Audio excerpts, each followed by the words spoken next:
जिल्हा परिषद अध्यक्ष चषक केंद्रस्तरीय क्रीडा स्पर्धा आदर्श शाळा पिंपळे खुर्द येथे उत्साहात संपन्न।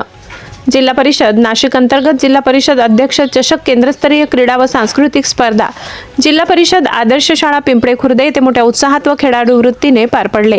या स्पर्धेत पिंपळे खुर्द केंद्रातील जिल्हा परिषद प्राथमिक शाळा पिंपळे खुर्द, पाटीलपाडा, पाडगण, धारडे दिगर, भांडणे पी, पिंपळे बुद्रुक, उमरेबन, चिंचपाडा, दह्याणे दिगर, हुंड्यामोक, मडगाव खुर्द, मडगाव बुद्रुक, सिद्धार्थनगर, गायदरपाडा अशा या केंद्रातील 14 शाळेने सहभाग नोंदविला।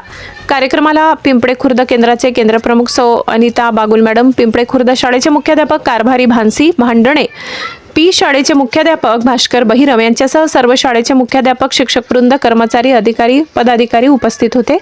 धारडे दिगर ग्रामपंचायतीचे ग्रामविस्तार अधिकारी योगेश पगार हे देखील उपस्थित होते। उपस्थित असलेले सर्व मान्यवर यांच्या हस्ते उद्घाटन करून स्पर्धा मोठ्या उत्साहाच्या वातावरणात सुरू करण्यात आल्या। या स्पर्धेचा उत्साह जोमात होता। मुलांच्या शैक्षणिक विकासाबरोबरच त्यांच्या कलागुणांना वाव मिळावे असे केंद्रप्रमुख सौ अनिता बागुल मॅडम यांनी प्रास्ताविकामध्ये मनोगत व्यक्त केले।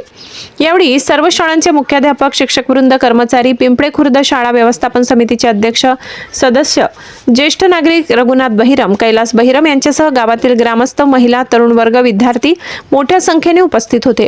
कार्यक्रम यशस्वी होण्यासाठी पिंपळे खुर्द केंद्रातील शिक्षक वर्ग तसेच जिल्हा परिषद आदर्श शाळा पिंपळे खुर्द येथील मुख्याध्यापक, कारभारी भानसी व सर्व शिक्षकांनी विशेष परिश्रम घेतले। कार्यक्रमाच्या शेवटी विजेत्या व सहभागी खेळाडूंना मान्यवरांच्या हस्ते पारितोषिक वितरण करण्यात आले। यावेळी लहान चिमुकल्यांच्या चेहऱ्यावरील आनंद ओसंडून वाहत होता। या स्पर्धेमुळे विद्यार्थ्यांमध्ये क्रीडावृत्ती, शिस्त व संघभावना वाढीस लागली असून ग्रामीण भागातील गुणवत्तेला व्यासपीठ मिळाले असल्याची भावना उपस्थितांनी व्यक्त केली। प्रतिनिधी शाहू चव्हाण, मोहबारी, कळवण।